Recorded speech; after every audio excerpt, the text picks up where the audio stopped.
Good morning, Houston County teachers. We are so excited to be here today and to have some of your precious time during your pre-planning. My name is Megan Spigner and I am one of your curriculum integration specialists. And today I have 4 other people with me that I want to introduce. I've got Larry Wadsworth, Lynn Hawkins, Kristen Honecker, and Michael False, and we are your CIS team. And today we have some really cool things to share with you. And I love that y'all are already saying good morning and using emojis in that chat. So today, as we go through the content that we are working on, should y'all have any questions, please feel free to drop them in the chat. We will do our best to field those as they come in. But should we not get to yours today, please email us at cis@hdbe.net and we will get back to you as soon as possible. We have a lot to cover today, but we encourage you to take just one thing away and give it a try. And then today we're going to cover the first thing is some of our Houston County expectations for blended learning and distance learning. And then we'll hear from one of our very own teachers before we dive in. So here we go, y'all. Let's jump in. Here are our Houston County instructional expectations for this school year. All schools should administer MAP the first 2 weeks of school. No graded assignments should be submitted to tools such as ClassDojo and Edmodo. These tools should only be used for communicating messages and reminders to parents and students. Pre-K students do not have the option to participate in distance-only learning. Secondary content coordinators are creating Google Classroom lessons for middle and high school courses. Elementary content coordinators are creating lessons using Google Drive for elementary teachers to pull lessons into their Google Classrooms. If schools close after face-to-face school has started, the Teaching and Learning Department will provide schools with guidelines for instructional minutes and grading. Now we know this school year is going to look a lot different than normal. We'll have a blended learning model with our face-to-face teachers. If you're an elementary face-to-face teacher, you'll be required to use Google Classroom for a minimum of 1 to 2 times a week and use school-level online learning programs such as iReady, iStation, and Star Reading. For our middle and high blended learning teachers, you'll be required to use Google Classroom a minimum of 2 times a week and use school-level online learning programs. For our distance learning teachers at the elementary level, you'll deliver instruction through Google Classroom and video conferencing along with iReady. Our middle and high distance learning teachers will assign lessons through OdysseyWare and deliver support lessons. Should we start face-to-face and transition to online learning for school closing, teachers will use the plans described for face-to-face blended learning along with video conferencing support lessons. These are our Houston County instructional expectations for this school year. Hi, my name is Tiffany Caparelli and I'm a 4th grade teacher at Langston Road Elementary. I just wanted to share something with you that I love doing in Google Classroom, and that's book clubs. In my classroom at school, my students always love to get together and talk about the books they have been reading in book clubs, and so I incorporated that into Google Classroom by using Epic Books, which is an online platform that's free for teachers, and it has tons of leveled books for students that are available online. I'll teach a mini lesson to my students, and then I would send them to breakout rooms virtually to meet together with the members of their book club. To guide their they would use a Google Slides activity that they would jot their thinking throughout the week as they read, and this also helps guide their discussions. My students always love to get together virtually to talk about the books that they had been reading. It really promoted that classroom community outside of the walls of the classroom.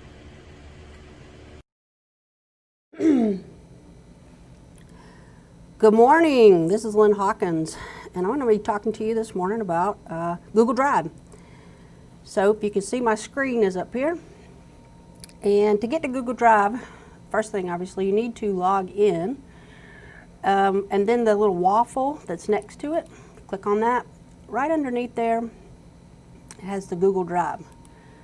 I know we've been using Microsoft Office products and the OneDrive, but we like Google Drive now. We're using the Google Classroom. And Google Drive has lots and lots of room. If you look down here on the bottom right or bottom left, you'll see that it's got, so far I've used 3.4 gigabytes. And I know that with Microsoft Office you had 2 terabytes, but this is pretty much unlimited. It just keeps growing, as Larry says. All right, today I want to talk to you about just an overview of Google Drive. First thing you need to note is if you don't like this view right, if you'll come up to the top right and hover over that, it's got one that's called List View, so you can actually show it by a list, and I think that's kind of how OneDrive was, but I like it better with the grid view, or so it's your choice, however you want to do it. I will tell you this, right next to it, you can actually view details. So if I click on one of these, like say I click on this file right here called Algebra Tiles, and I click on the details, it'll tell me that I actually modified it, opened it, when it was created, and if I've shared it with anybody, which is really neat. I think you can also right click on it and view details as well. So there's a couple different ways you can do it. Also, up here at the top, there's something that we like to call the gear, and that's the settings. You click on that and you can go into your settings. Here's something really nice, and I would highly recommend that you go ahead and do this now. And it is clicking on this button right here. It says it's going to convert all your uploads to Google format. And it says Google Docs, but it actually means if you had a Word document, it's going to create it. It's going to change it over to a doc. If you had an Excel document, it's going to change it to a sheet. If you have PowerPoint, it's going to change it to slides. So you click on that button right there, and when you bring stuff up, that it's going to actually convert it right over to a Google file. Then down here at the bottom, it has some you have some suggestions you can actually click on. I actually don't like this, but some people do. Megan says she really likes it. It's called Quick Access. I don't know if you can see it right there. I can. I don't like that, but Megan does. So let's look at it, and so you can see what it looks like. And up at the top now, instead of before it was just folders and files. Now it actually has quick access, and that pretty much is showing you like maybe the last stuff that we were working on or last stuff that we were looking at. But like I said, I don't like that, so I'm going to take that off. It's just my personal preference, but you do you. Okay, now let's talk about creating and managing files. I don't know if you saw this, but we have folders and we have files, and the files down here at the bottom. If you want to actually copy a file, most of this stuff is very easy. You just right click and you go ahead and you find the copy button which says make a copy, and it will create a copy. Give it a couple seconds, and you're thinking it should be right there next to it, but it's not, because it's actually going to say copy of what you just did, so it's going to be down below, but it's still making a copy. If you want to actually move that to the trash, in which, you know, I got a couple copies now, I probably should move those to the trash. All you have to do is right click on it and tell it to remove, send it to the trash, and we'll send both of those to the trash. And just because it goes to the trash doesn't mean that it is already in the trash, like it's gone forever. It'll sit there, and if you want it to actually come back, you can restore it, or you can delete it forever if you want it to go bye-bye. Going back to my drive, I want to show you too how to upload and how to download. So if you want to upload a file, just get over here and find you some white space and right click, and you can upload file. You can also upload a folder too, which I'll talk about in just a second, but it's basically the same principle. And you upload, and then you go and you find you a file that you might want to upload, and it could be any old file. And because that was an Excel file, hopefully when it comes in, it'll be a sheet, a Google Sheet. So that's uploading. To download, by the way, is still, I don't know if you can see it down here, it says it's still working on it. No, it's complete. Let's see if it actually brought it in. That would be neat, huh? Do. I think it was something at the beginning. It's in there somewhere. Well, anyway, it's in there. Now, if you want to download this, do the same thing. Right click, and you're going to click download, and then you can actually, when it downloads, it's going to save most everything is going to go to your download file folder, unless you have it set up differently. So that's uploading, that's downloading. And if you're an organized kind of person, I know that some of my OT/PT people are very organized, and you're like me, you like to keep it all in order. So if you want to keep it in order, the bad thing is you cannot move stuff around. You can't just pick this file up and put it over here in the front. What you're going to have to do in order to put or keep things in order is you're going to have to actually put maybe numbers in front of it or put a letter in front of it. I don't know if you see up here in my file folders, I actually labeled this 2021, which is this school year, and then 21-22, which is next school year. So you can see it puts it in order, numerical order, and that's good. Like Miss Ogletree back in the day, my math teacher there, she probably likes some order, and I know Larry does too, being a former math teacher. We like order. So if you want to put things in order, your best bet's going to be to number it. I will tell you this, it does have a couple things over here that you can use. I don't know if you see where I'm hovering over here. You can organize it by name. You can do by last modified, modified by me or open by me. But it's going to be the best is just to go ahead and number it. And Larry said to number it like 01, 02, 03 if you want to keep it in order. I said if you're going to be here for a while, you might do 001. So depending on how long you're going to stick around. Okay, so we've talked about that. Let's talk about now. I don't know if you saw this, but I got to be really honest with you. When I first opened this page, the least of my worries, I don't know, maybe it's a human thing, I don't look up. But if you do look up, hey, there's a search box. And you can actually search for different things, different files, different folders. And it'll actually ask you, what are you looking for? You're looking for one of these, or are you looking for maybe like the last couple things you were working on? But you can type in something, and if I type in CIS, all the CIS items, different files I should say that are in here, even, like I said, it shows up with folders too. So, but, and this, I don't know if you've ever done that on your phone too, with your iPhone. You can actually do search on your iPhone too. All right. Let's see. Let's talk about the menu on the left-hand side. So I'm going to talk about these four things right here. One of them I've already talked about, the trash, but taking out the trash.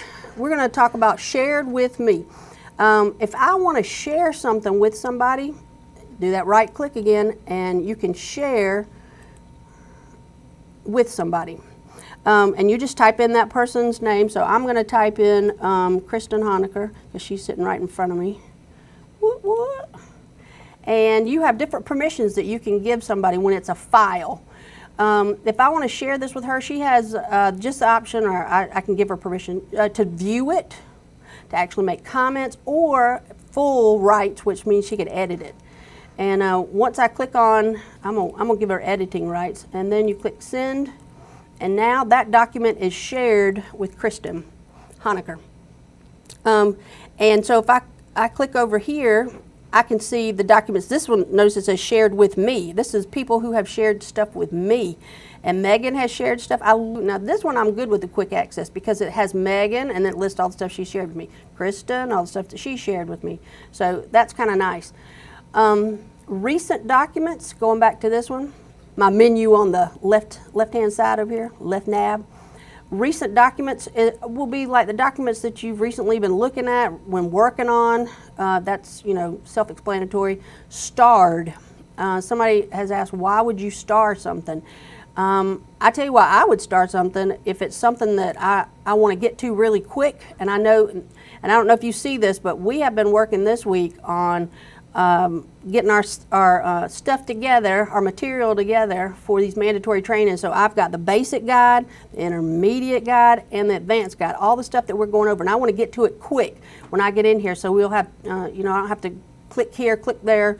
Mike was saying something about if it's 2 clicks, it's too many. So anyway, I want to be able to get to it fast. So that's why I star items. And trash, I've already talked to you about that. So that's pretty good.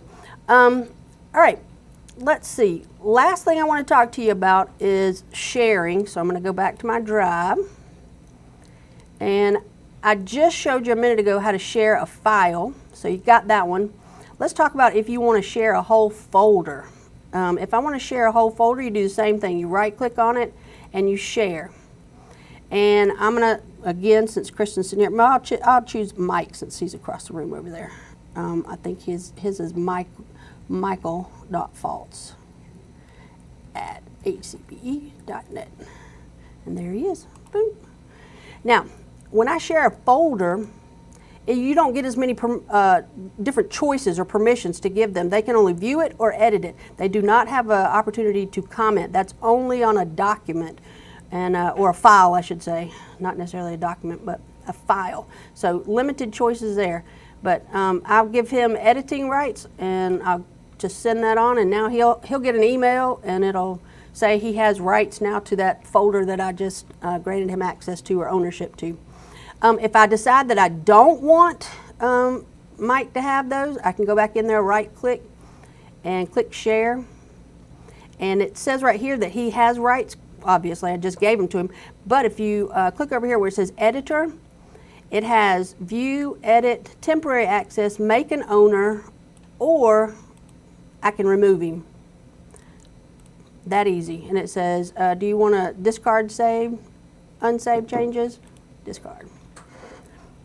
All right, so that's how to do ownership or sharing with a file or with a folder. With a file, same thing, same exact thing. Right click, share. I just shared this with Kristen. I'm going to unshare it. I'm going to take her away. So I'm going to remove her, and after I remove her, she's gone. She's not there anymore, and tell it to discard. That's pretty much it as far as sharing your files, your folders. I do want to tell you that I showed you earlier about making a copy, but there's a really cool way to make a copy. I just learned that this year. Megan showed me, and to make a copy so that you can actually share a link. I don't know if you've seen it where it comes up, and so people don't you're not working on the same document, or they're working on your document. You're actually giving them the option of making a copy. So I want to show you how to do this. So right click on this, and we're going to do share, and this is on a file. Says it's working. What you working on? Let's try it again. Oh, I clicked on the wrong one, by the way. Shareable link should have been. So get a shareable link, and I want anyone with the link to be able to use this file. Then I'm going to click copy, and this is a few steps. I'll go back over it one more time, just make sure you got it. And then I copied it. Now I'm going to Control V, opened a new tab, and put it right there. All right, here comes the tricky part, if there is a tricky part to it. You got to delete all of this stuff on the back end all the way to edit, or through edit, and type in the word copy. And math people can't spell copy. That's sad. And now you have a link that will actually come up if you send it to somebody, and it'll say, watch this, make a copy. That is so cool. And that's really nice. So now you can copy this and put it in an email and send it to somebody. And every time they send it to somebody, it'll come up and says, make a copy, make a copy. So you're actually continuing to share this document. I mean, it's almost like it's a brand new homemade, pound cake coming out every time. You don't have to worry about, sharing your pound cake with somebody else.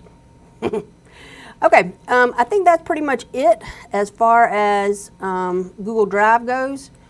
And if you have questions like we were saying earlier, Megan was saying earlier, put them over there in the chat, and hopefully we can answer them for you. Right now, I'm going to turn it over to Kristen. She's going to talk to you some about Google Classroom. So.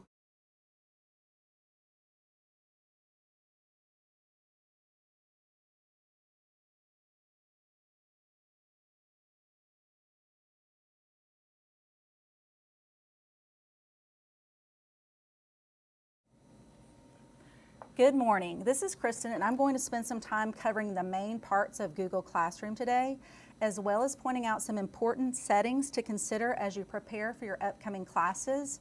I'm going to start off by accessing my Google Classroom from the single sign-on portal. So I'm going to log in, and then I'm going to find the icon for my Google Classroom. Once I'm in my Google Classroom, I'm going to be able to see any classes that I teach and any classes that I'm enrolled in. The way that I can tell the difference here is the classes that I teach, I'm going to see this little arrow which allows me to jump into the grade book. In classes that I'm a student in, I'll see a little person icon and it'll allow me to open up work for that class. So that's one way you can tell the difference between classes that you are enrolled in versus classes you are teaching.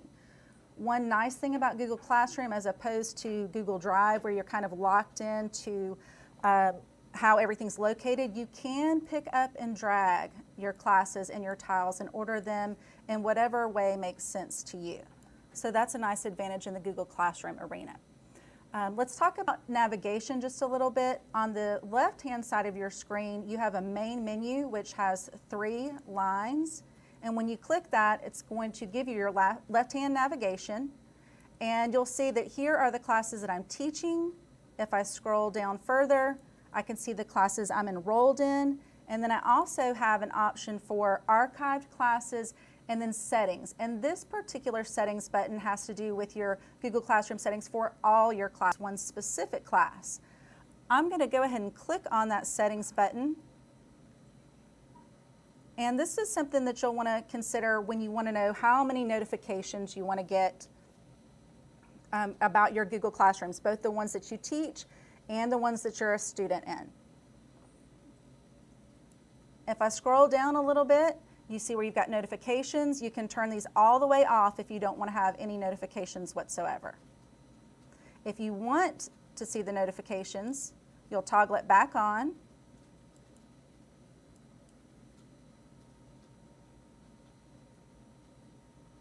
I'm going to refresh my screen. It's taken just...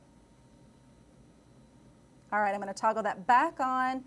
And you've got quite a few decisions to make, whether you want to see comments, and then again, they break it down into classes you're enrolled in versus classes that you teach. So you can toggle those on and off. Please be sure at the bottom, this is easy to overlook. You've got an arrow down here at the bottom where you can choose to turn it on or off for specific classes, so get notifications from. So again, you do that by going to the main menu in the left-hand side, scrolling down, and going to your settings. This is for your notifications. All right, I'm back over to my main menu by clicking on the classes button. And I want to point out that your classes will be rostered based upon your Infinite Campus rosters. That will happen soon. Your other classes from last semester have already been archived. So there's no need for you to create one for, like, for example, your first or second period class. However, there might be a situation where you want to create a class for maybe a book club or maybe it's a PLC. So in order to create your own class, you go to the plus sign in the top right-hand corner. You'll click on plus. You'll choose the option that says create class, and then you would information if you'd like. In the bottom right, you'll click on create. Take that just a second to load.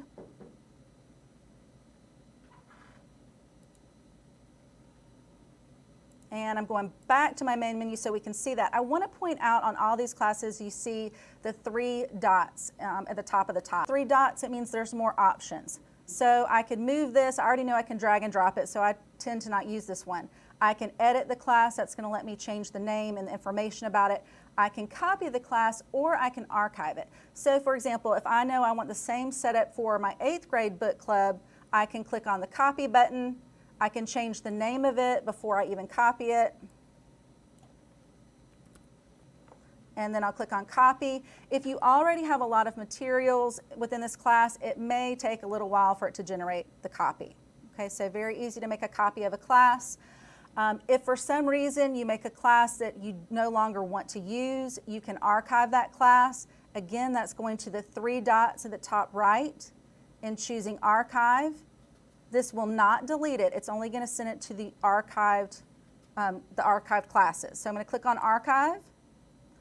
And I want to point out that if you're a co-teacher in a class and you archive, it does archive it for everybody. So you do want to be considerate and think about things before you archive. But the good news is I can go back to my left-hand navigation and then click on archived classes, and I can restore from here. So again, these are not deleted. They're only archived. If I want to bring my 8th grade book club back, I can click on the 3 dots and then I choose restore.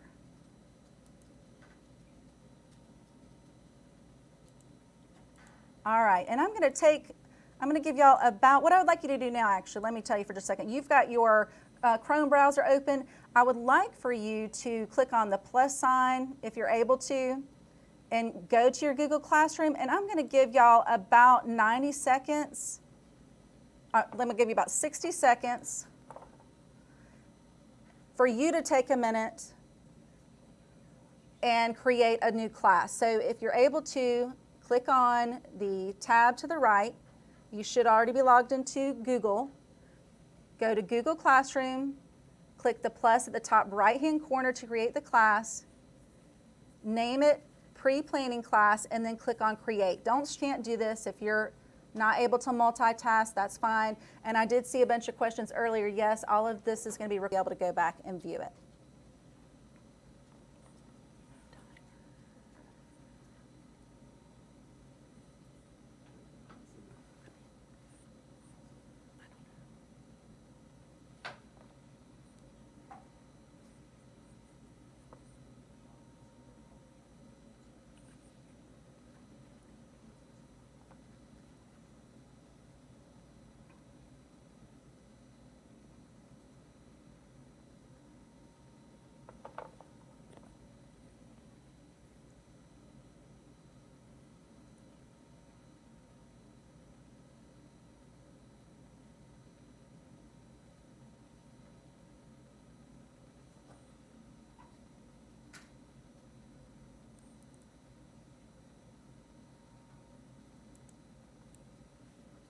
All right, guys, I hope you were able to do that.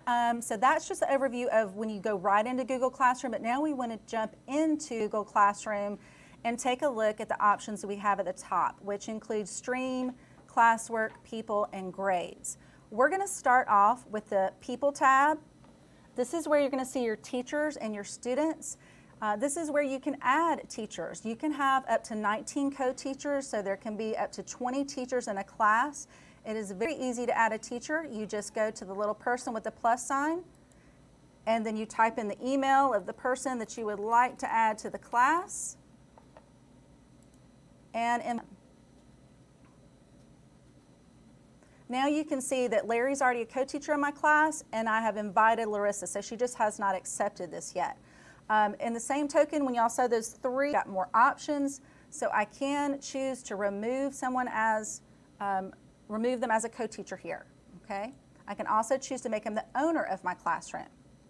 So the same thing applies for students, very easy to do. You just go to the person with the plus sign, and then you'll type in the student email address. What I'm gonna do for our purposes today is type in a coworker's email address. And I would encourage you to do this sometime too, so that teachers can see the student view. So you can add a teacher as a student to one of your classes.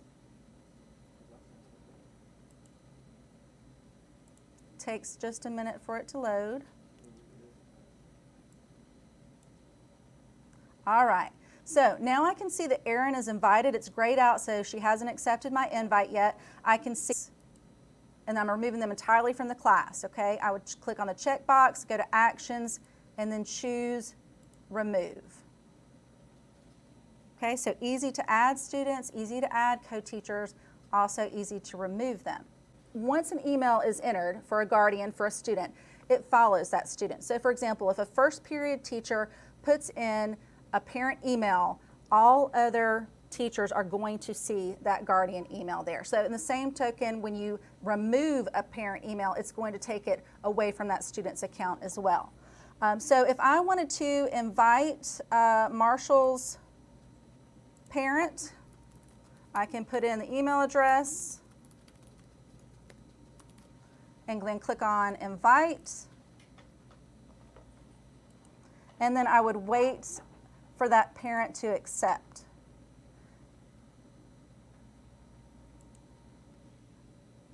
Sorry, it's taking a little long on the delay, a little delay here. Sorry guys, with the refreshing of the screen here. I can remove guardians, and I can invite multiple guardians. So that's nice as well. I do have the option to email guardians all at one time. So let's talk about this for a second. I can email people individually, but I also can email all guardians. We have this thing called guardian summaries, and it's something that you want to consider turning on for your classes. I'm going to go to the cog or the gear in the top right-hand corner and show you where that is. I'm going to scroll down and find the setting for guardian summary. So I can toggle this guardian summary on. And what that's going to do is for parents, I'm going to click on save. What that's going to do is for parents who have accepted your invite, it's going to send them an automated summary of missing work and class activity for that student. Now when I come back over to my People tab, if I want to email all guardians, notice it's going to pop up in my Gmail, and any guardians that I have listed in the class are going to be blind copied. So let's talk about this. Gmail just popped up, okay? So you can email a student and parent directly from Google Classroom now.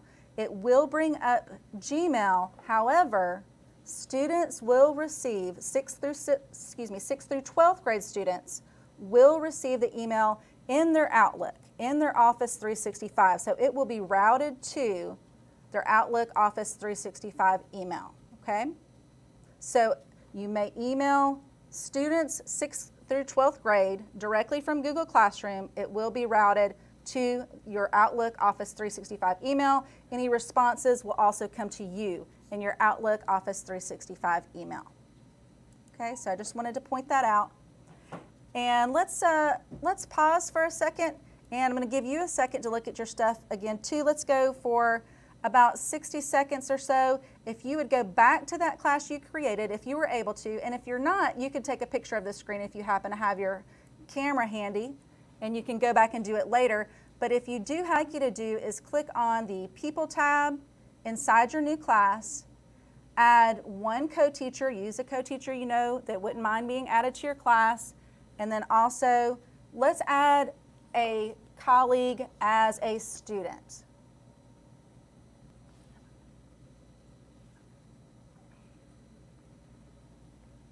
People tab, add one co-teacher, one student.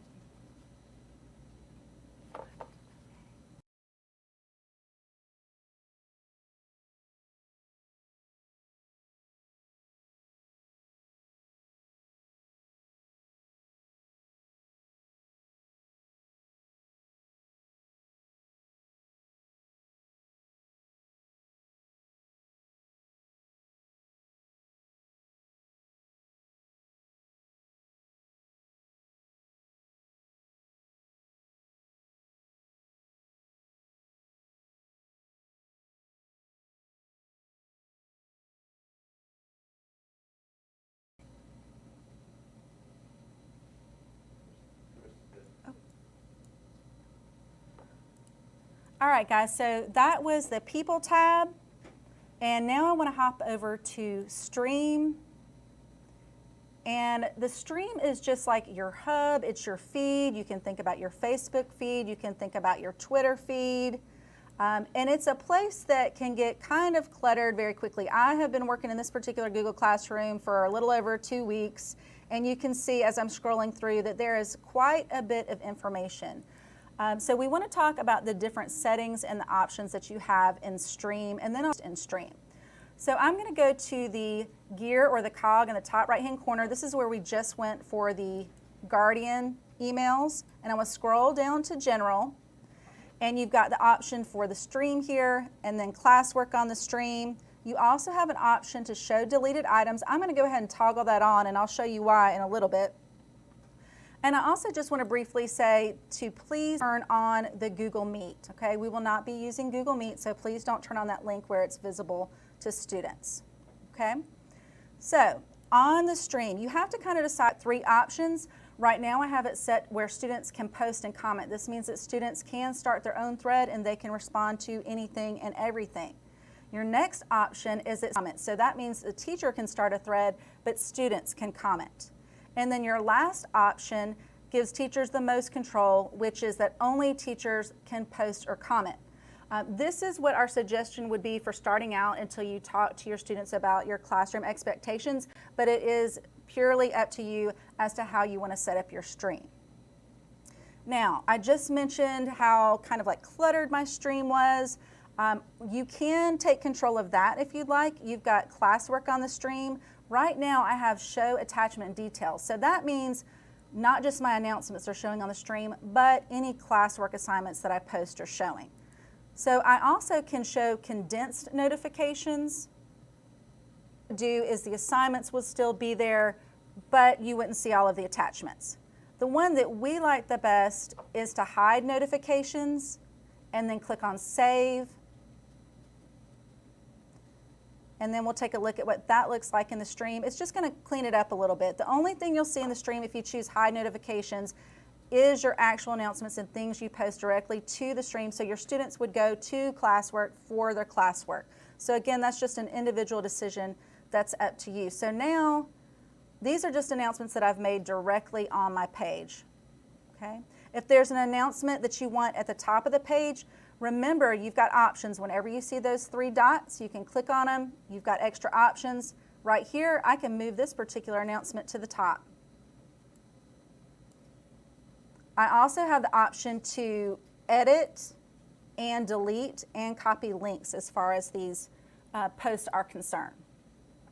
When you post, you can type your message here. You do have the option to add something from Google Drive. You can hyperlink something, you can attach a file, or you can attach a YouTube file.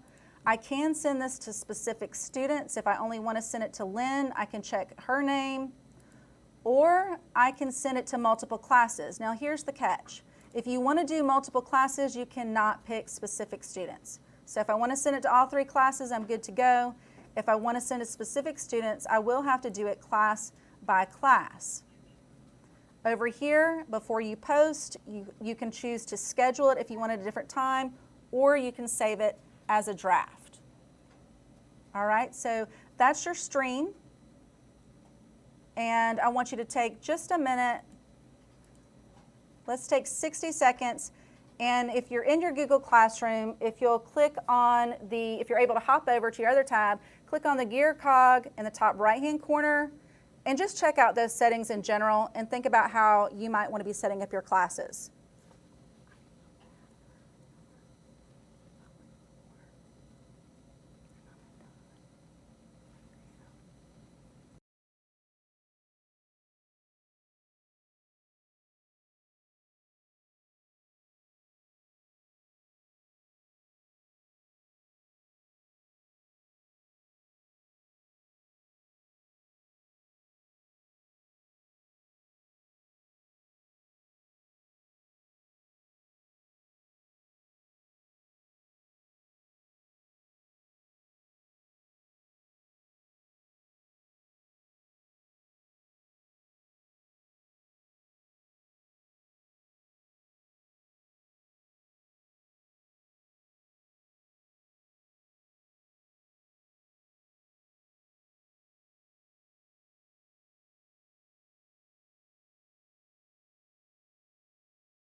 All right, again, if you could not access Google Classroom, or if you just weren't comfortable switching between tabs, no worries. You can check out this on your own time, or you can come back and review our video later on.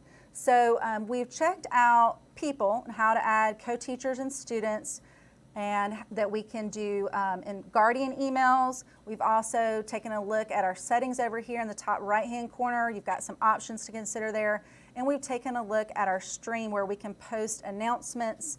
And then now we're going to look at the meat of Google Classroom, which is the Classwork tab. All right, when I go into this Classwork tab, I've already got a few things set up here. What you see on your Classwork tab is pretty much what your students are going to see. So the way you organize is the way the students are going to see the information organized.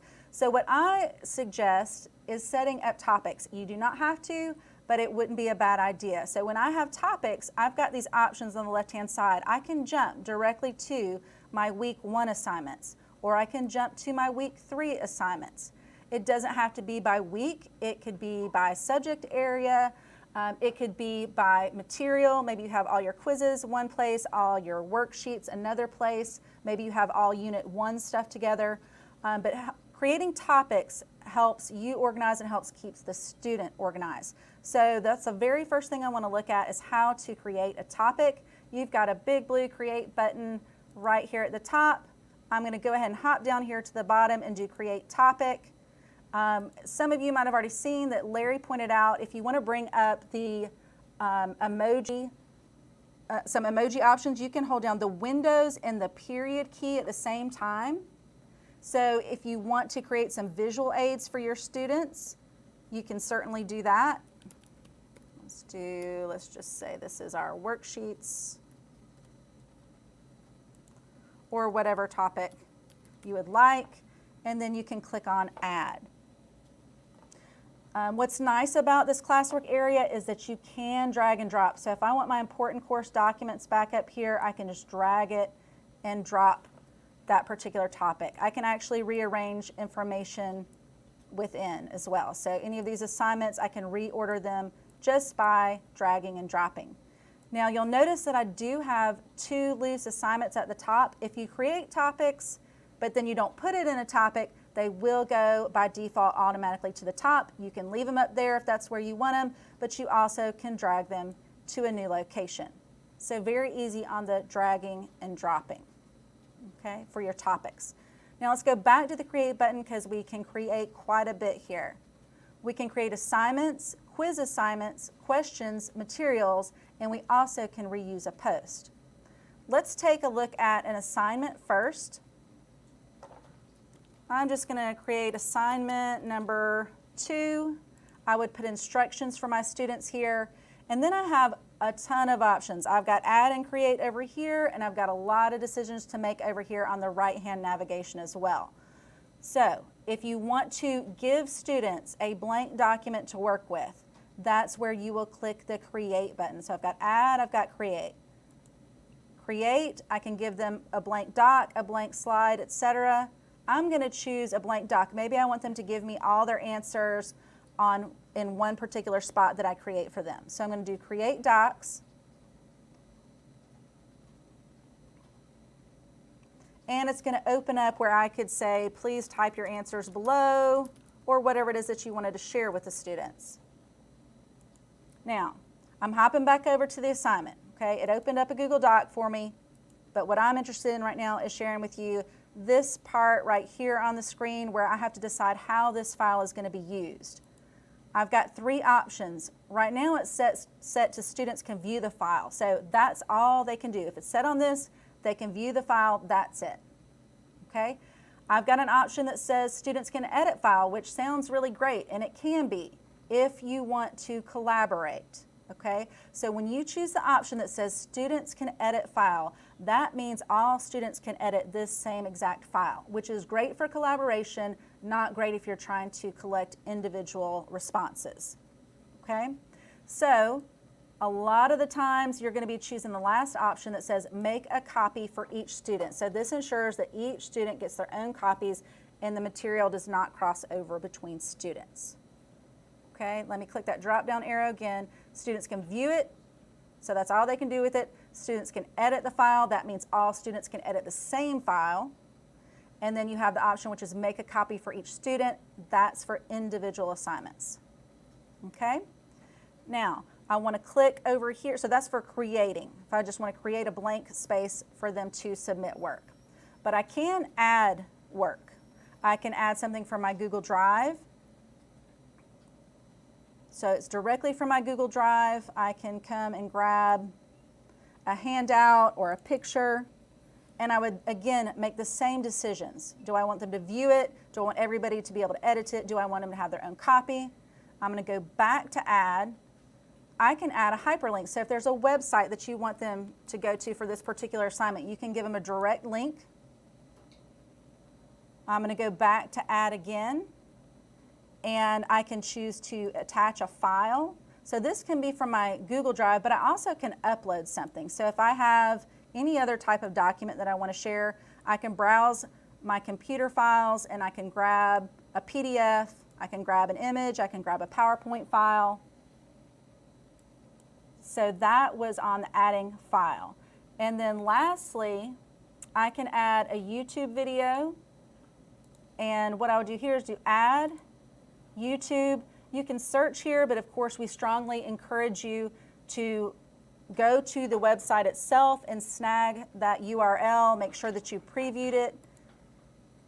And then you will just paste the URL in and then click on add. So students on the assignment will be able to see that particular YouTube video. So that's as far as just creating material and then adding material. On the right-hand side, I've got options for who all I want to send it to. I can send this to multiple classes if I'd like. I can decide if I want this worth 100 points. Maybe I want it worth 50 points. Okay, I do want to point out, I still have the option to send students, but if I send to individual students, then I can only have one class selected. So if I have one class selected, then I can just pick one student to send this assignment to.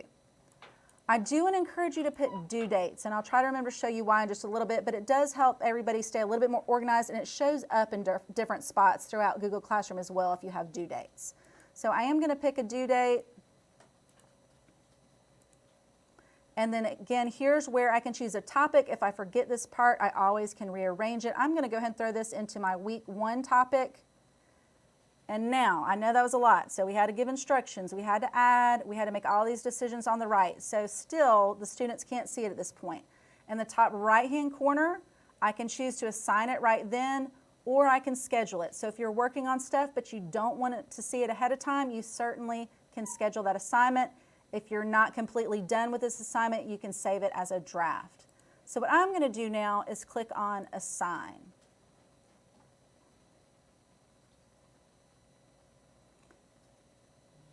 All right, and I put that in my week 1 assignment, okay, due August 4th. All right, so now let's go back. We've covered topics, we've covered assignments.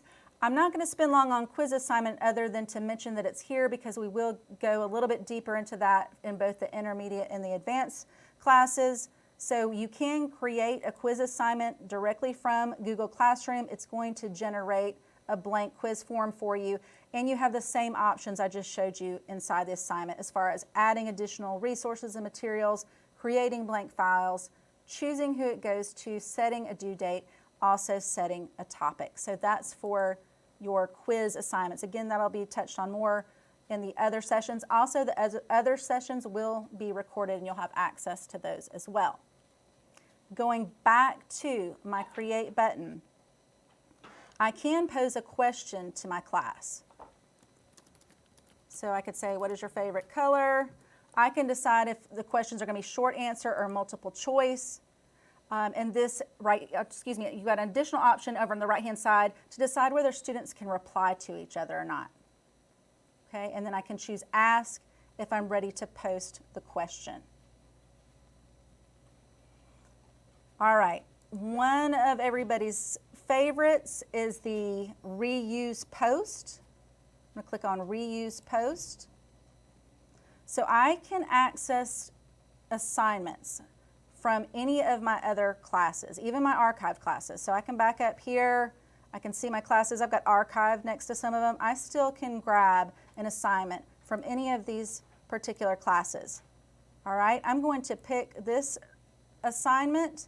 I'm going to choose Reuse, but before I do that, please make sure that you keep this checked, okay? Create new copies of all attachments. You want this to be fresh material as you add it to your class, so you always want to be sure that in the bottom left that you have that checked. Create new copies of all attachments when you reuse an assignment.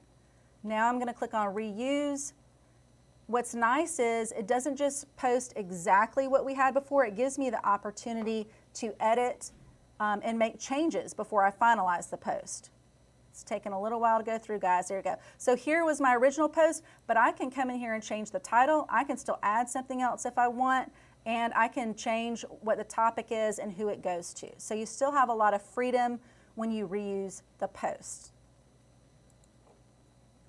All right, guys, so we've created a lot. We've created topics, assignments, we looked at the quiz assignment, we created a question to ask, we reused a post, and let me hop back and jump on material.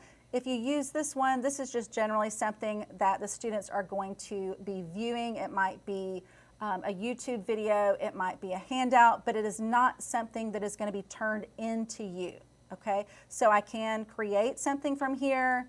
I can still add all of the things I could within an assignment, but again, students do not turn in anything if it is a material post. It's just for their resources only. All right, I know that was a lot of information, guys. Topics, you can rearrange them. It's going to help the students be more organized. Remember that they pretty much see what you see. And I thought I would, let's see, let me hop back for a second on the stream. About the due dates, I did want to mention, so this is why due dates are kind of nice. I've got upcoming that shows over here. So that's just kind of nice for people at a quick glance to be able to see. You even can see stuff on your Google Calendar. So if you hop into the Google Calendar, you'll be able to see what assignments are coming up, and it's kind of cool because the little emojis still show up. Okay, so due dates seem to work out best for those of us that like to be super organized. All right, guys, that was a lot of talking. Let me give you one last little thing for you to do. If you'll just take I'm going to give you about 90 seconds. You'll take about 90 seconds and go back to your Google Classroom or any Google Classroom if you'd like, and click on the Classwork tab. And then I want you to create a topic and give your topic a name. And there's a reminder on there if you use Windows plus the period key that you can add an emoji. So if you'll just take about 90 seconds to do that, or take a picture of it, or stretch for about 90 seconds. And then we'll come right back and Larry will be going over the student view in Google Classroom and also go over how to view student grades.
All right, good morning everyone.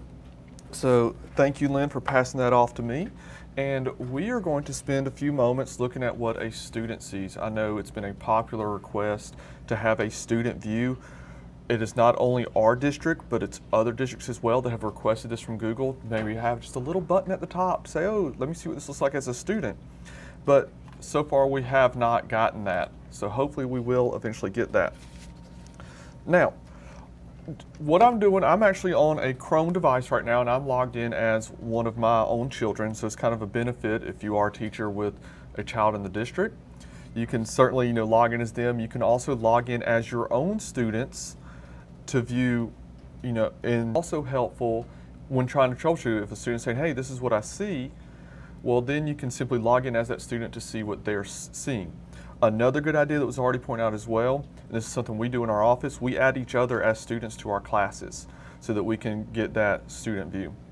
So here we are in as a student, and we're going to look at things that Kristen has already walked through and kind of set up. So I'm logged in as my son in the single sign-on. I'll go to the Google Classroom. It's going to pop up, and I know this question popped up in the chat earlier too. Do we need to use the class code? So in this case, Kristen had invited me to join the class, so I do not need the code as the student. In fact, if I try to enter the class code for this class, it's going to give me an error because I've already been invited. For the classes where students are enrolled, they'll already be joined. But this is a case where Kristen invited me, so I will click join. And now I am logged into this class as a student as soon as it finishes loading here. And I can see everything. So right now as a student, this is, remember Kristen talked about the importance of the due date. So I can see immediately what's due tomorrow, what's due Monday. If you notice on the stream, there's nowhere for me to click to type anything because she has her stream settings restricted to where only the teacher can type. So me as the student right now can't type anything. But hopefully you also notice it pretty much looks almost identical to the teacher view. That's one of the really nice things, other than I'm missing one tab, which I know we haven't talked about the grades tab yet. We will in a few minutes, but the students do not have the grades tab. So let's look at how a student can do some of these things. Go to classwork, and here's all my various assignments. And we're going to look at how to do some of these things on the Chromebook. I'm also going to show you how to do some of the things on the iPhone or the iOS app. Because a lot of times students, they may need to submit things by taking a picture or a video. I know, for example, my children were in first grade last year, so they needed to handwrite most of their work. So we would take a picture of their work and then upload it onto their assignment. So I'm going to show you how to do that with both the Chrome device and with the a cell phone. So let's go look at a couple of assignments here. So here's one of these that was just a straight question. So if I go in here, I can click on the question, and you see this is just really nice, short and sweet. So the question is, what part was your favorite? So I can type in my answer. I love learning about Google Drive and sharing. Because there's so many ways, I love to divide the work, and when I'm finished with that work, I can simply click turn in. And I, as a student, have completed that assignment just like that.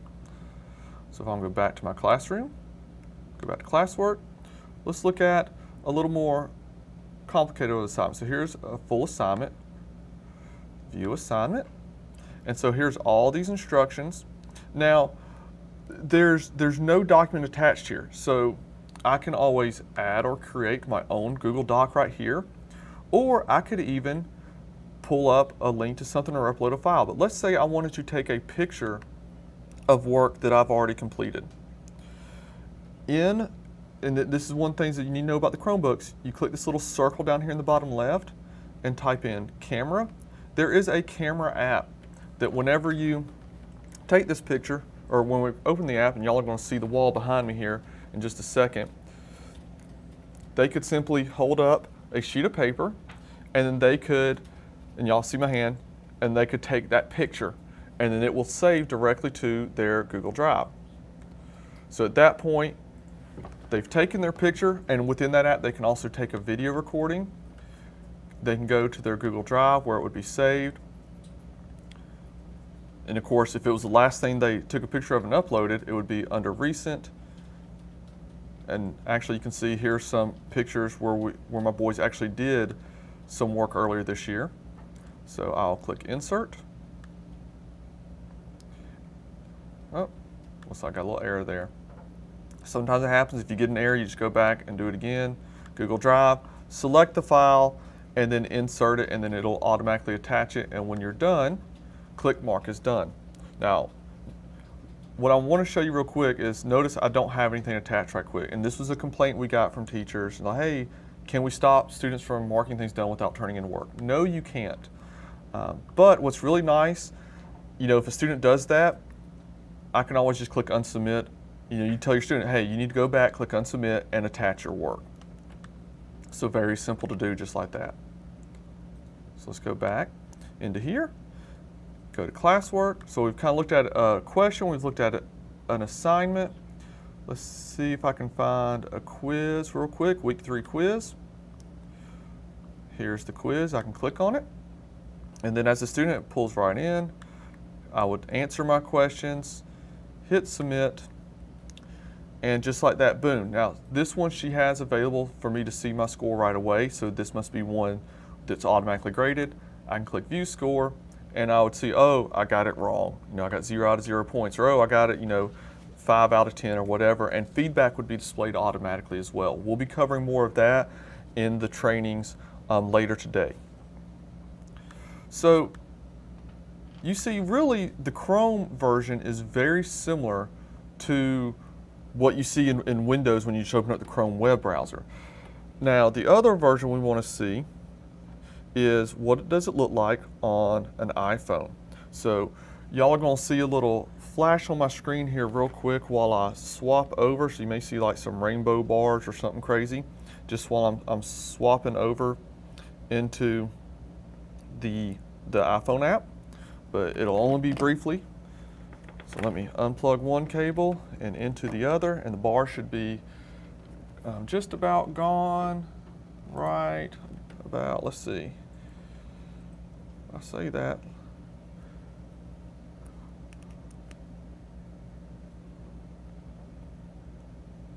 There it goes. Sorry guys, took a little longer than normal than I thought. So here we go. So I'm in the app.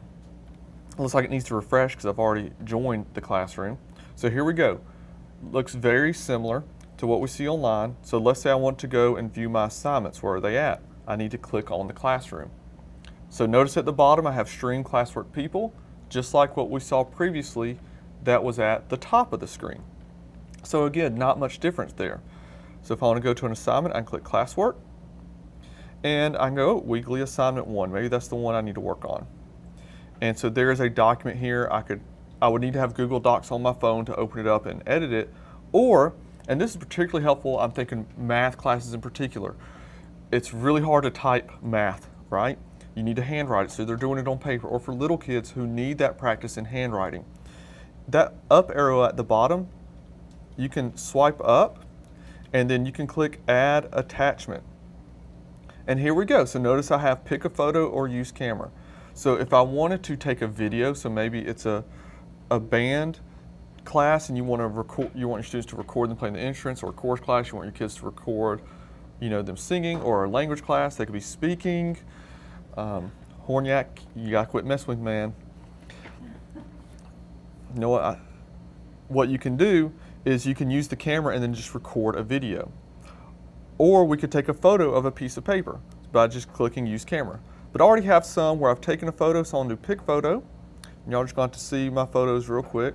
But we'll go back to some work that my boys did in the spring. And you see here's all these different assignments they did. So maybe it's my math work. I can simply click that worksheet, and it's going to upload that handwritten work.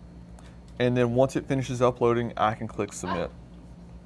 So you see, it's very easy to use the phone, and I do have a poor cellular connection here in the office, so it's going to be slow loading, to add that work within a mobile app.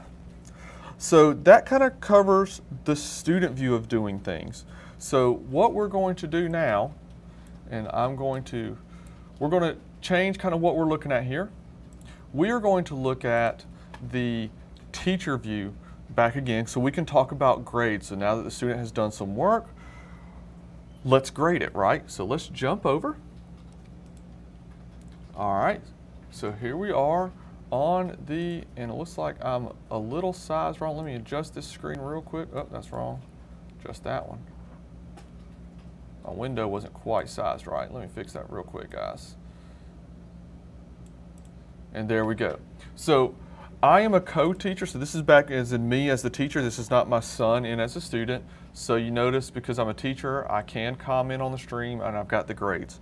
So let's jump into those grades real quick and check out some things we can do there. First thing, and this goes back to feedback we've heard a lot, how do we order the grade book? The grade book is automatically ordered with the oldest assignment all the way down on the right, and the newest one down on the left. And this is by when you create them, not by when they are due. So keep that in mind.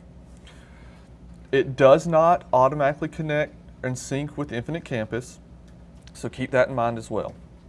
So as we look in here, you already see lots of different things. So you see these not assigned. These are examples of assessments that have only been assigned to particular students instead of not the whole class.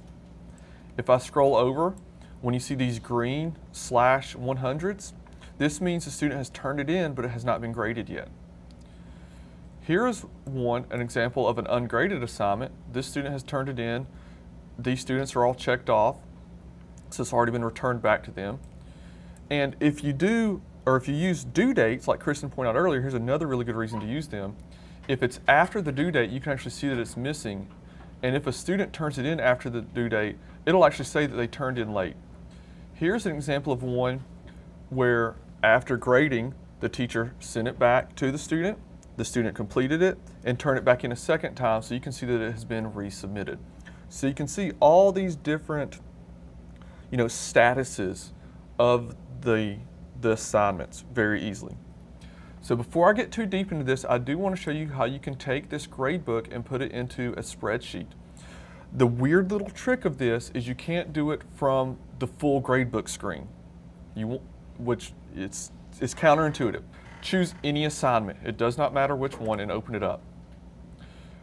If you notice, and I'll go back and do that one more time real quick. So I went to grades. Notice where I click on any assignment, notice the gear jumps down here. Now that I'm in an assignment, I can click that gear, and to get the best results, click this copy all grades to Google Sheets, because this comes through nice and formatted. And this will give you a spreadsheet version of the gradebook that, if you're like using Excel, you can certainly do all of your normal Excel stuff in here. And you see it comes through with a nice little gradebook.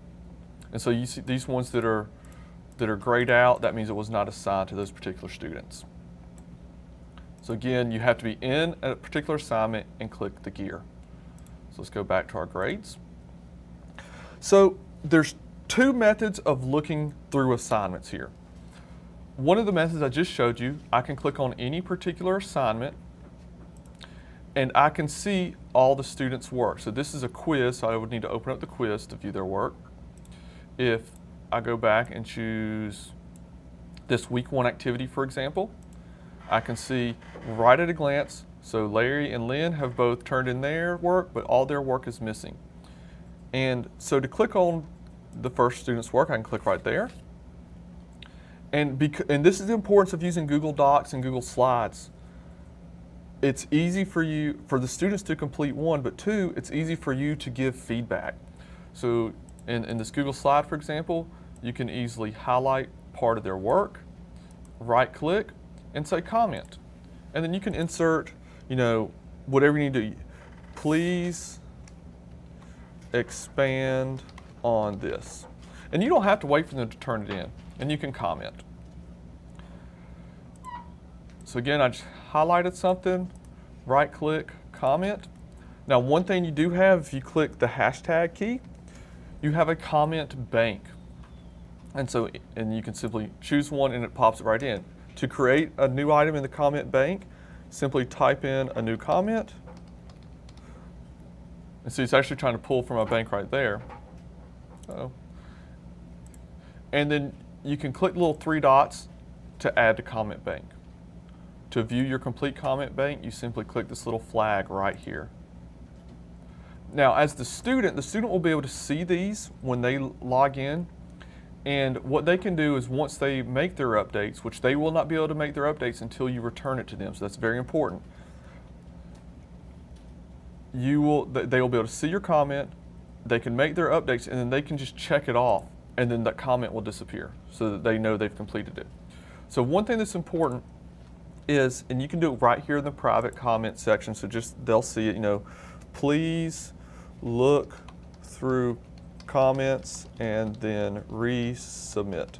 Tell them what they need to do. You're going to have to make it clear to them, or say, hey, you're all done. This is good. Do not resubmit.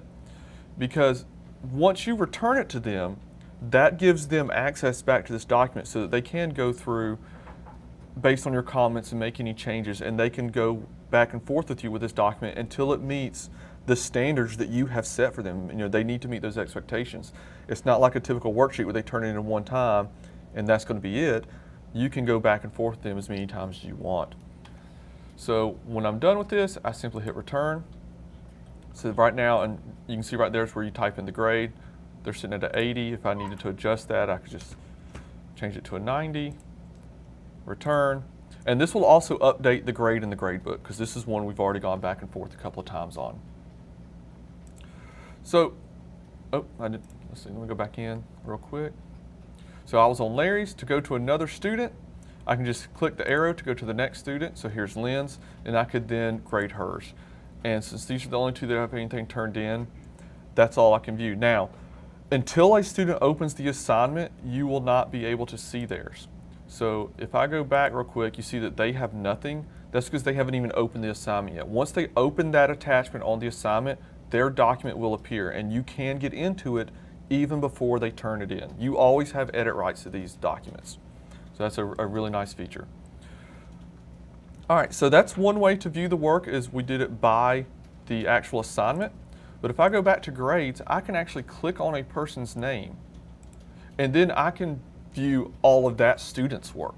So here's all of their work. I can see what's assigned, what's turned in, what's been graded, what's missing on the fly, and then of course I can click on any of these activities and see them. So if I go to the quiz, let's view the details real quick. We see it's not turned in, right?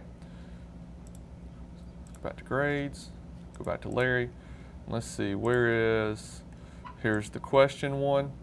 So nothing hasn't been done yet because it's still assigned. So it's very easy to see. It's just clicking through. Now one thing, and I forgot to point this out when we were in the student view, but in the student view, it's very similar to this, where some things are grayed out and some things are the class color. If it's grayed out, that tells the student they've already turned it in. If it's the class color, it means they still need to do it. So they have a very quick visual reference on what do they still need to do versus what is still, or what they've already done. Let's go back to grades. Double check and be sure I haven't missed anything. Let's see. And on that, guys, unfortunately, we can't, reorder the grade book, unfortunately. But let's jump into just to see a quiz real quick, because you can't see a quiz results by clicking on their names. You have to actually open the quiz. And notice this will come up like it wants you to take the quiz. Click the little pencil icon down the bottom right-hand corner, and then you can click on responses, go to individual, and then you can scroll through their results. And this is why it's important to make the first question, what is your name, so you can easily see that. And you can grade it, give them their points, and hit save.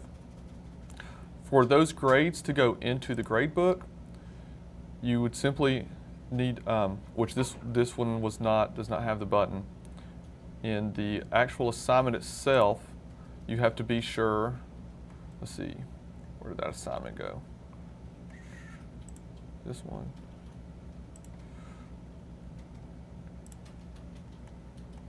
So let's go back here. We're going to go back to edit the assignment. Be sure that this little grade importing thing right here, this little button has to be turned on. As long as that is turned on, so let's save that. It's not an automatic, so I want to be sure you know that. And then let's go back to week 1 quiz. See, now I have this import grades button. And so when I click that, all the scores from this blank quiz will pop right into the grade book. So, but since no names were collected, we don't know who they were in. So you got to have your quiz setting set up, and that we'll be getting into more into the next 2 trainings. We'll be looking at forms in both of those trainings with some of the basic forms or quiz features, and then the more advanced ones throughout the day today. All right, so at this time, we've covered most of grades. Y'all may have seen a really cool feature that is in when Kristen was creating assignments, and I'm going to turn it over to Mike at this point to take a look at rubric. So give me just a second to switch it over.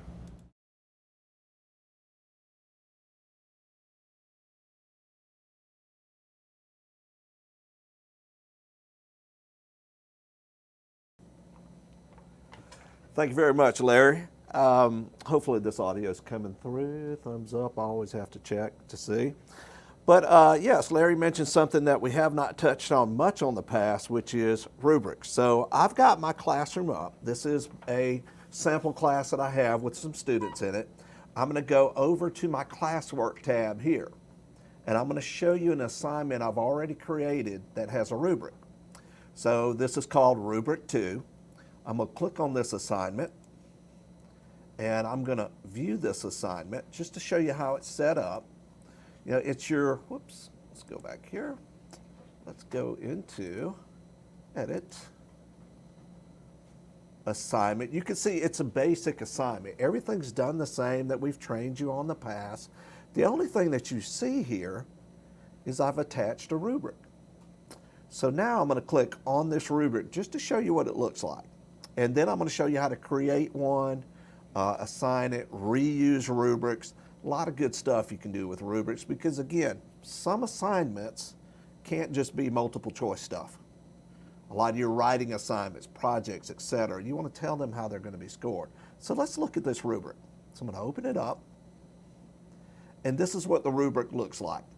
So maybe it appears this is a writing one. So they're going to get a 4, 3, 2, or 1 based on how they score here on clear claim with reasons, then evidence, explanation, and so on. So it kind of spells out how they're going to earn this grade on a particular assignment. So I'm going to close this out. I'm just going to click Save. And what I'm going to do now is I'm going to minimize this so I can show you what a student sees when you make an assignment with a rubric. So let me just minimize this. I'm opening up another browser with my daughter here. So I'm just going to click on the class. Here she is. She's in my class. She goes to classwork. She clicks on Rubric 2. She will see the rubric. So when she opens that assignment, she'll see clear claim, evidence, explanation. If she wants more detailed information, click the little drop down. There it is. It explains what category, you know, the point values and so on, and how you're going to get the maximum number of points in each category. And then it shows at the very top 28 points. I have not graded this assignment. She has not turned it in. But once she turns it in, I'll actually grade it using the rubric, and then she'll see this rubric filled out on her side. So why don't we take a look at that? So here's Mary's account. She's already typed up a document. She's attached it here. She's going to click Turn In. And she's going to turn it in. So let's give it a second or two. I'm going to minimize. I'm going to bring up my class. Here it is. So let me just refresh this screen so we can see that she's turned it in. Here we go. We got rubric number 2. Rubric 2, I should say. I've got one person has turned it in. I can click on Turned In. Shows up just like you know, Larry had showed you before about grading things. So I can go here and take a look at her assignment. So I'm just going to click on Open Up. And when I do that, notice you've got all the rubric on the side here. Really, really like this. Now, Larry showed you before. You can highlight, you can make comments, you can do all the things that he showed you and still use a rubric. So if you want to talk about evidence, then highlight something in here and make a comment, you can do that too. So let's go here, and if I don't know the rubric or if I need to look at it, I can just click the drop downs. It gives me that information again. So, okay, let's say a 3. Now I can go here, and if I do know the differences here already, okay, maybe a 2, jump right there, but just use the drop downs anytime you need to look at that rubric. And let's just go along here, and let's just make a grade here, okay? So she's got all of that. She's earned those points out of 28, 18 out of 28, which is a 64.29. So it does convert it to 100s, to percentages. So let me click Return. And of course, this is my daughter, so you know I'd bump it up to an 80. Just kidding. Just kidding. Oops. So let's minimize it. Let's see what a student will see. Pull it up. And just like that, this is Mary. She's pulled up that assignment and notice that she's been given the 18 out of 28. Here is the number grade out of 100. And you see all the different categories here. She can expand. And again, if you put comments on that document, she could open it up and see the comments about, claim with reasons or explanation, conclusion, and so on. So she could go through that and see that. So I love that you can use a rubric instead of just a number grade and comments and stuff like that. So it kind of gives them an idea of how they'll be scored.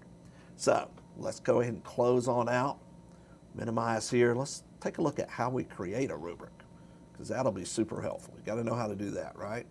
So we're going to pull up. Here's rubric number 2. Let me go back to my class. Let's go here. Whoops. Let's go back to my class here. Just close this out. And let's do a new assignment. So I'm going to go here. I'm going to go to classwork. I'm going to click here. And let's create a new assignment so I can show you how to create a rubric. So I'm going to click create. An assignment. Call this rubric 3. I can put my instructions here. I can still add things, put things on there just like you normally would. I can come over here. Here's rubric. So this is where I can create rubrics. I'm going to click plus. And you can actually reuse a rubric. So if I click reuse, any rubric I've used in the past will show up here.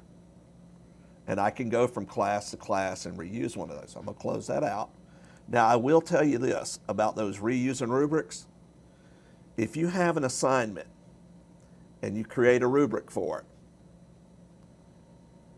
that rubric will disappear if you delete that assignment. Okay, I just want to make that clear. You can only reuse rubrics that are on assignments, but they'll still show up. If you archive the class, what have you, those rubrics will still show up. The only way they disappear is if you go to that assignment and you delete it. So if you start an assignment and you got this great rubric and you want to, maybe it's not the greatest assignment, save it as a draft or something so you can still go back and pull out that rubric. But let's create a rubric. So let's click rubric, create rubric. The rubric's name will be the name of the assignment. Here's the criterion. So I could call this spelling.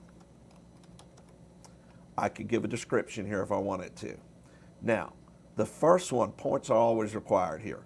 So I've got my points. 1 point, I'm going to call this good. I'm going to use my plus sign and add another one. This would be worth 2 points. I'm going to call this better. I'm going to add another one. I'm going to call this, put a 3. I'm going to call this best. Now I can add another criterion. So for spelling, I could put next here, I could put grammar.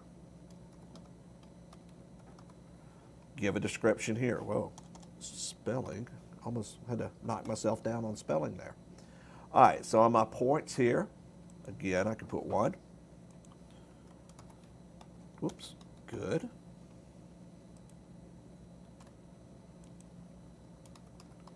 Better, best. Put 3 points here. And notice they don't all have to be 3 points. I could keep adding across here on grammar if I wanted to. Now something else that's cool is if I'm going to reuse this same scale every time, I can go here to my drop-down dots, go here, and say duplicate criterion. So I click here, and see how I've got another grammar one? Now I can just change this. Let's call this organization. And I've still got my levels here. Of course, good practices, you'd want to put a description of what makes a 3 a 3, what makes a 2 a 2, and so on. So now I've actually got this rubric to use. I click Save. I can assign this to the students. Notice the rubric is right there. So I click Assign, or I can save it as a draft.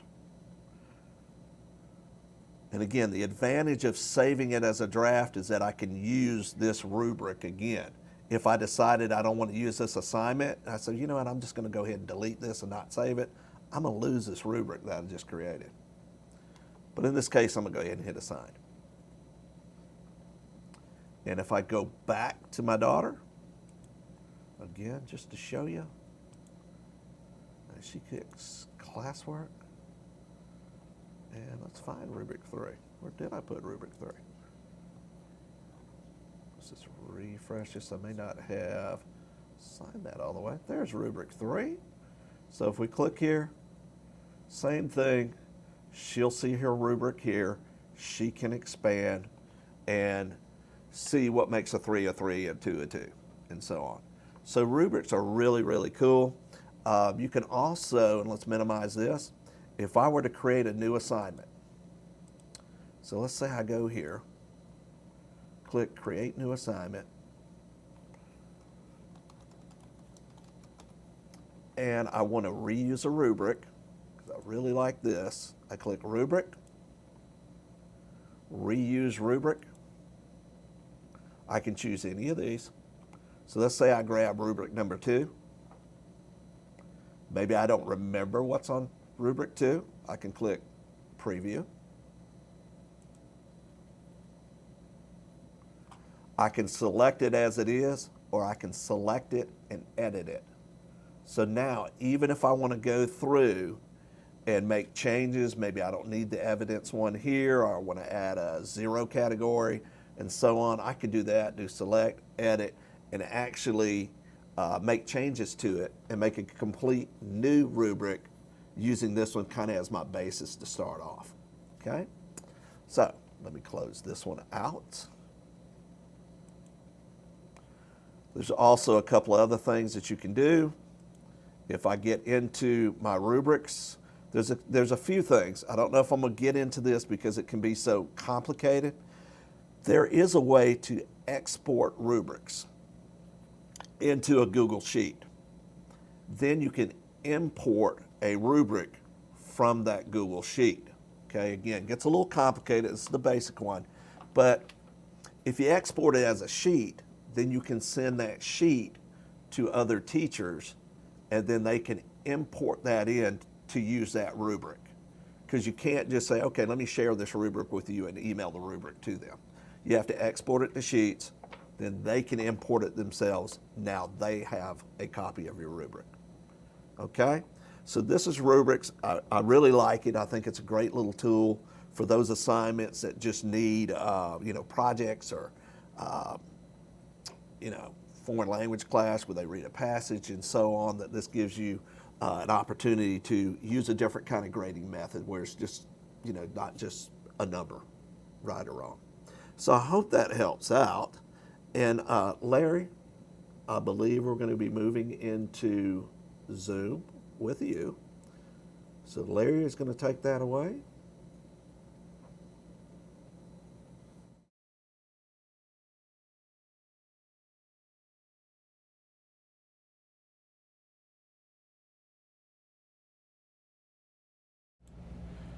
All right, guys.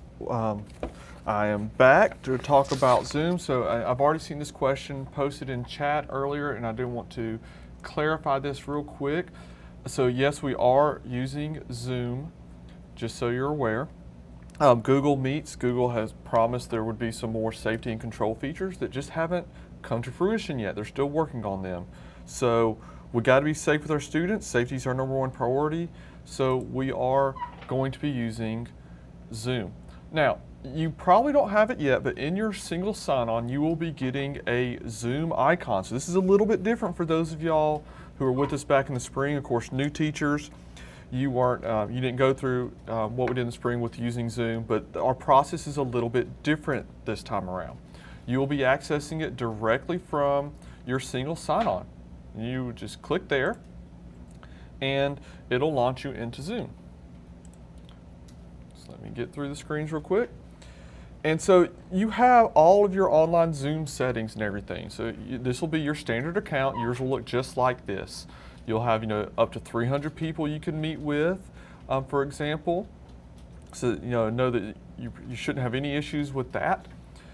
You have a personal meeting ID.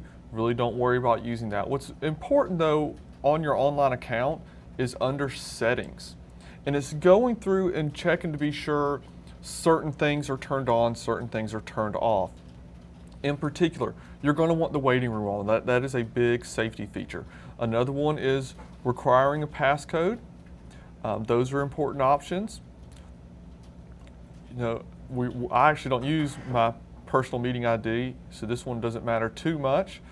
Embedding it in the link is a nice, easy way for people. But there are lots of options on here, and in particular, some things you may want to look for. And if y'all don't know this trick, click Control and F. You get this little search on the page feature, and I want to look for breakout rooms. So be sure your breakout room is turned on. So that might be a feature you want to use if you want to be able to split your students into breakout rooms. Another feature, there is the whiteboard. Be sure your whiteboard is turned on, so if you're doing a Zoom meeting, you can do whiteboarding with your students. So really simple things you can search for and turn those features. Lots and lots of settings on here, and you're probably wondering, well, how do I know for sure what I need to turn on, what I need to turn off? How can I make this possible, right? Because I've already said it once, the importance of safety. So I do want to point out, and we'll talk more about this site at the end, but we do have our digital learning site, and on this resource site we have a Zoom section, and there's a video right here called How to Change Settings for Safe and Secure Meetings. This is our county's recommended settings, so play that video and then just follow along in your settings and turning on and off the things that we recommend. We want to ensure that your meetings are safe, nobody can just jump in at any time, things like that. So you feel free to use the on version of Zoom right here. You can click schedule a meeting to create one, and then you can schedule it for whatever. And what's nice is once you schedule what you call this demo meeting, you can say when it's going to start, or whatever. So we'll say it's going to be at 10 o'clock a.m. on, let's see, we'll go to Saturday. It's a Saturday morning meeting just for fun. New recurring meeting, because we really want you using a new meeting every time. That is much safer, because if you're reusing a link, that link gets out, it can be dangerous. Always generate automatically a meeting ID. Turn on the password, although most people you don't need to use the password unless you join a meeting a specific way. If they click on your link to join the meeting, they're not actually going to need to use the passcode. But go ahead and turn it on. And then look at the meeting options. You don't want them to join before the host. Do you want them to be muted upon entry? Now, me working with adults, I usually have this turned on when they come in, they're muted, so that way I have a screen up, they read with some instructions. You working with little kids, you may want to go ahead and have their mics turned on so they don't have to worry about trying to turn on their mics. Authenticated users, if you turn this on, a parent is not going to be able to do a Zoom meeting with you because it's going to lock it Houston County email addresses. And this option right here, record the meeting automatically. Here's the rule of thumb, guys. If students do not, that is N-O-T, do not record the meeting. Do not record it, don't upload it, don't share it out, don't do those things. So I'll just go ahead, I'm happy with my settings. And that's all there is to creating a meeting. So I could easily copy this invitation link right here, and then I would be able to go into my Google Classroom and I could paste that link in there and say, hey students, at 2 o'clock, click this link and come join.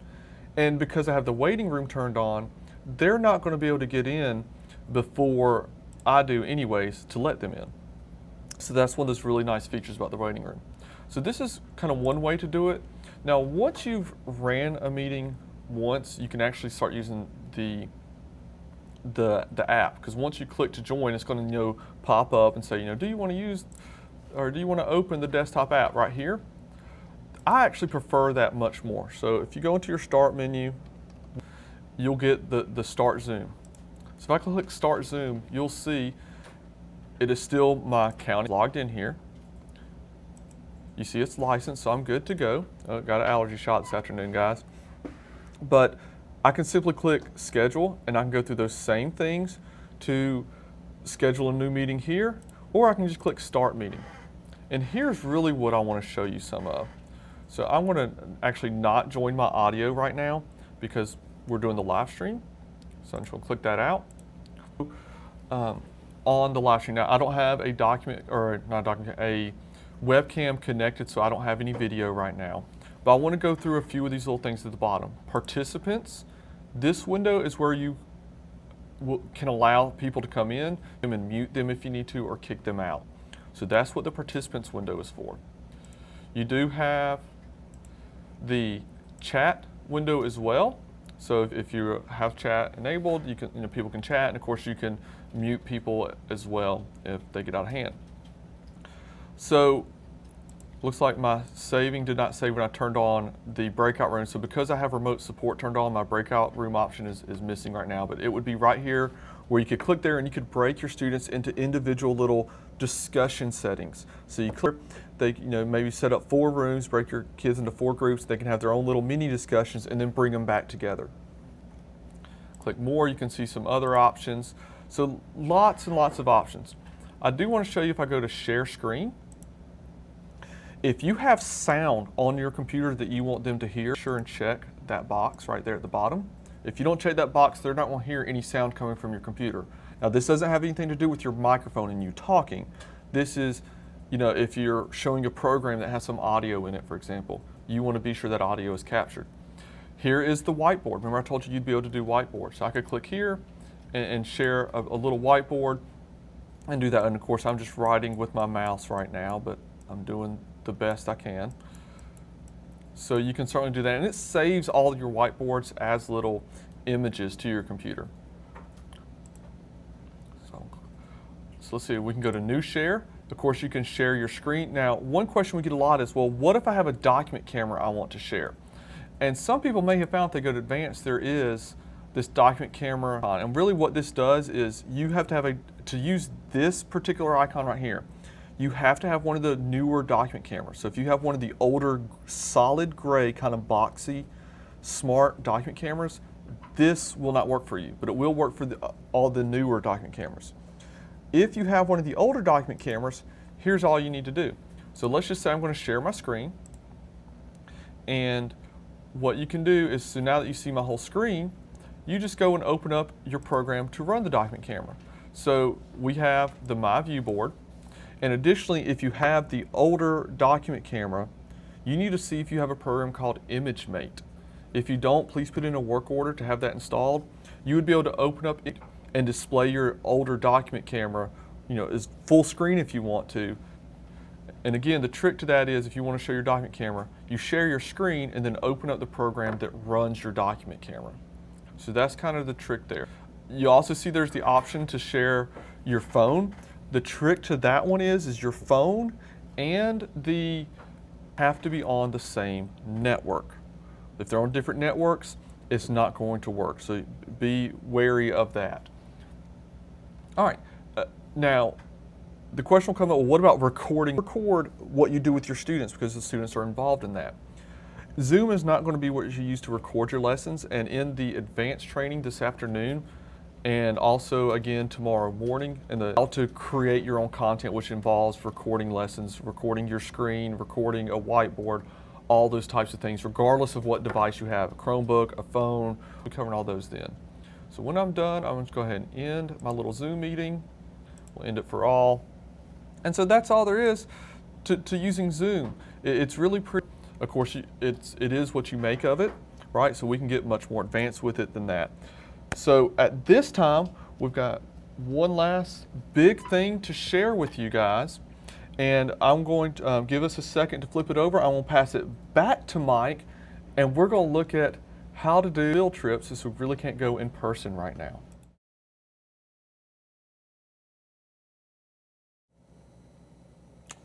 Thank you again, Larry. Always a pleasure to go over these virtual field trips with you.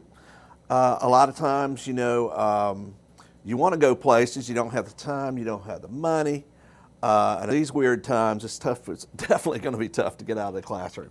But thankfully, we have a product called Google Earth that's built into our Google Suite. So if I go here and I just go to my Matrix Waffle, whatever you choose to call it, and I go here, I can scroll down and locate Google Earth. It's right here. So I can click. It's going to launch Google Earth.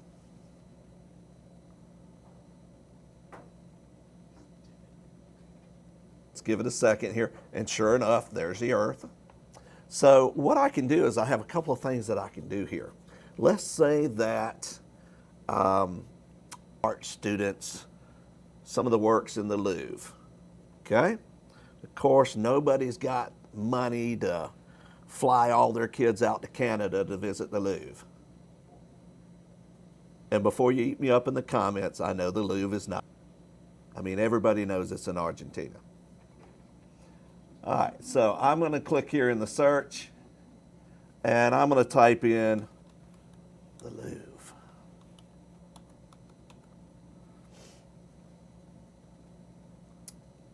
Sure I'm spelling that right. And I can click on this location here. And it's going to fly me right in. How about that? It's in Paris. They must have moved it. All right, so here's the Louvre. Gives me a little information cards here. It gives me my little 3D view. I can zoom in. So I'm just using my, you also have your, the little plus and minus here to help you zoom in as well if you don't have a mouse. One of the other things that you have here is you have your little peg person over here. So if I click on my little peg person and drag him out, you're going to notice a couple things appear as I drop him here. A little bit of drag, but you'll see these blue lines. You'll see these blue dots. Now, if I go anywhere on these blue lines and I drag him over here, so we're out here.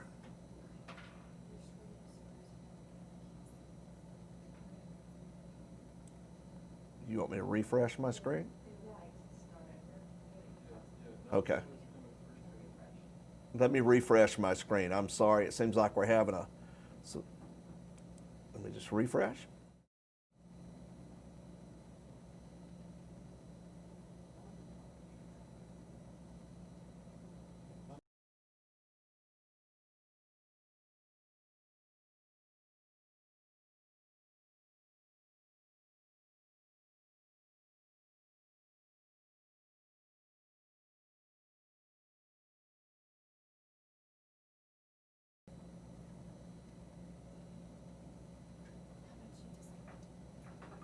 Okay.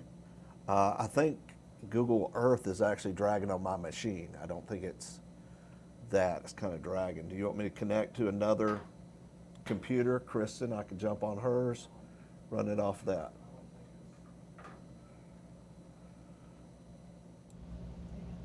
All right, hold on. I got to add his.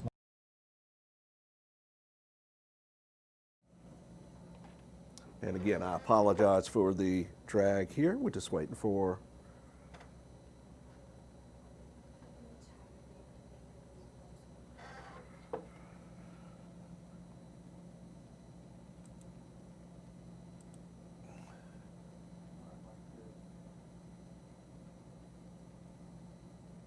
Okay, you're saying we're good?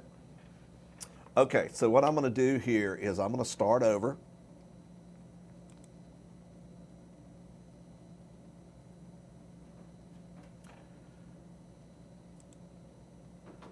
And I'm hoping everything's showing up okay. I'm going to look at my crowd here. Y'all please use that chat line if there's any issues. I will make sure I monitor that. So now I'm on Google Earth. I'm going to search for a location. I'm going to click on my search. I'm going to go back to the Louvre. Click here and show you how this rolls in.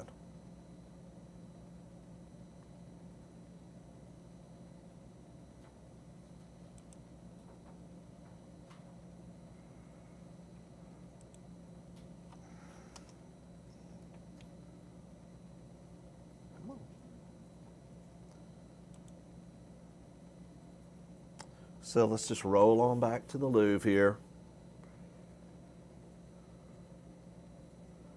Takes me into Paris. You can see it kind of turns here. I'm going to zoom in. That's going to make that turning kind of stop. So let's zoom on in. So here I am. I've zoomed into the Louvre. I can see the outside. I can zoom in farther. I can zoom out a little bit. What's nice is this little peg person over here that I can use. It's a wonderful little tool. So when I drag this fella here, bring him out here, you can see that certain areas are going to light up. You'll see all these little blue circles all over the screen. Now that is where someone's taking a 360 picture and put it in Google Maps. Okay, so I can go to any of those locations and look around. So for example, if I drop my little fella here,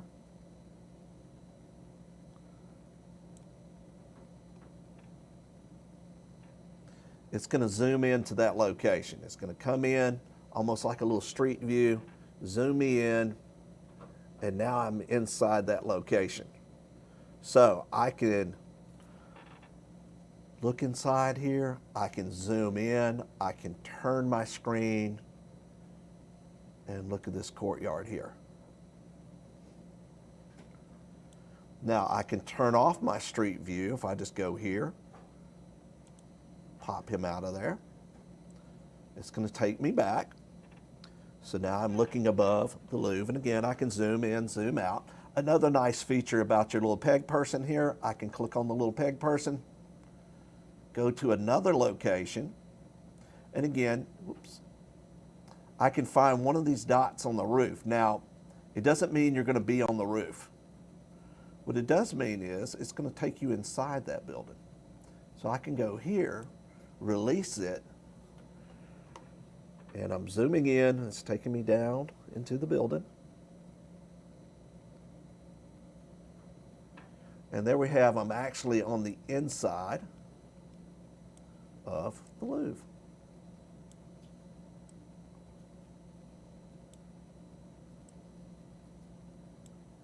And you see all the little sculptures and things like that. So it's pretty cool that you can, again, use this as a virtual field trip to go into places that you wouldn't have access before. There's other little things that are in Google Earth that some people use a lot, some don't. This one here is called Voyager, this little icon here. So if I click on Voyager, what it does is it gives me an opportunity to look at some pre-made tours already built into Google Earth. So if I go here, I'm going to click on the Education tab. It's going to show me some items here that I can look at. There was one for Lewis and Clark I thought was very neat. See if we can hunt that down again. Here's Lewis and Clark. So if I click here, it's going to open a presentation using Google Earth. And again, this is all pre-made. It's here, ready for me to use. So I can go here, and you can see it's going to take me to these places on the map. So I can click Discover.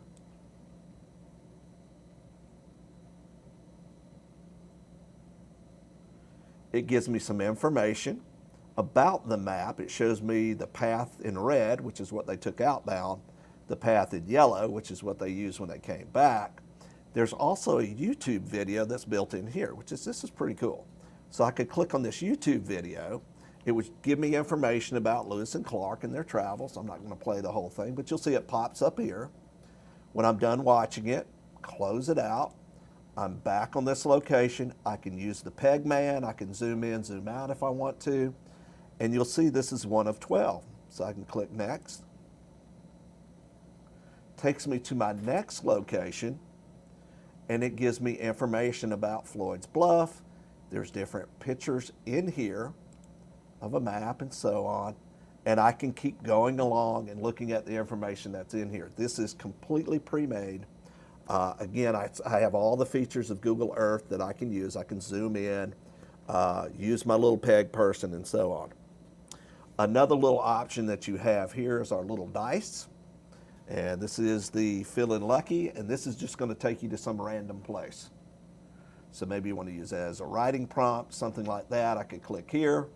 And again, it's just going to take me to a park in San Francisco.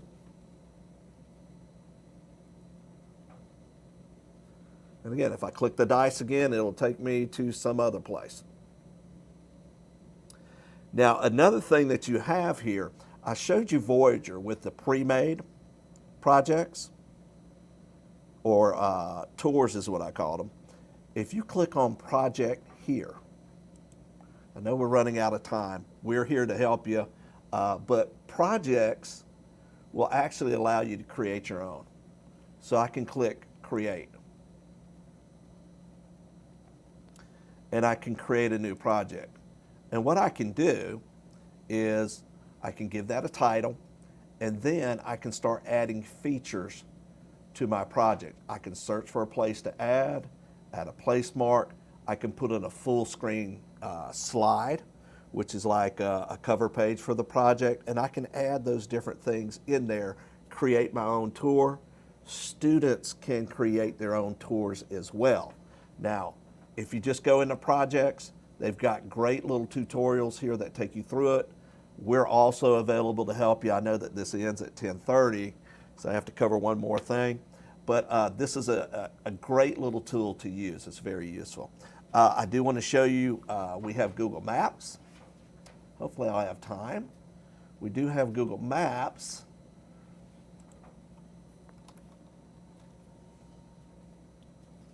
And if I go into Google Maps, I can scroll down. There's Google Maps. I want to show you one little feature that's not used a lot in Google Maps, but if I go to Warner Robins High School, again, I can zoom in. I can use my little peg person. I'm gonna grab my little peg person. I'm gonna drag my little peg person. I'm gonna put him right here and drop him in the street. So now I'm at the intersection. You can see there's C.B. Watson. I can spin around here. There's Warner Robins High School. This is the gym that's being built. And notice that on Street View, you get a little clock. If you click on that clock, you actually have a little time machine. This is showing me 2019, August 2019. I can go to 2012, click on that, and this shows you a view from 2012, no gym.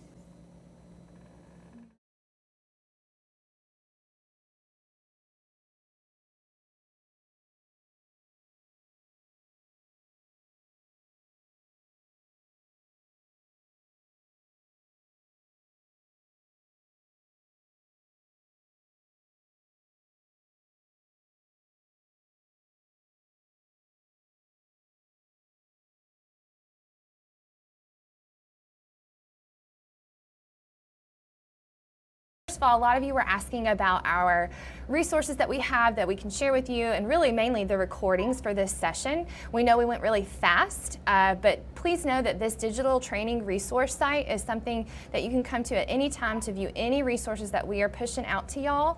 And mainly, I wanted to show you that if you come up here to the tab that is called Recordings, if you click on that, your session that you've attended today will be right here under Thursday, July 30th for the basic training.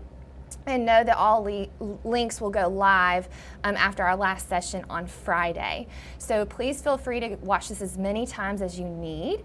And we have another thing that we're going to share with you, and Larry's about to pull that over for me. And while he's pulling that over in the chat, I need to know, what was your favorite thing that you learned about today? Tell me, was it the Google Drive, the Google Classroom, maybe it was the Google Earth? Y'all let us know in the chat which was your favorite. And then once you finish that, we do have a Google Training feedback survey just to let us know how we can further support you, and just let us know what you like so that we can continue to make good resources and support you in the best way possible. So go ahead and type in that tinyurl.com/Google Training feedback. Love seeing the rubrics, Google Earth, awesome guys, cool.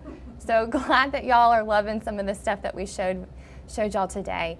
Again, we have 2 other training sessions today. We have the intermediate which is from 11 to 1. We'll be going over Google Docs and YouTube and Forms. And then our advanced training, which will go over slides and YouTube and different things in Forms. So we've got a combination of things. Awesome. Awesome, guys. Okay, well, please, please, please make sure you fill out that survey for us, and y'all have a great start to your school year.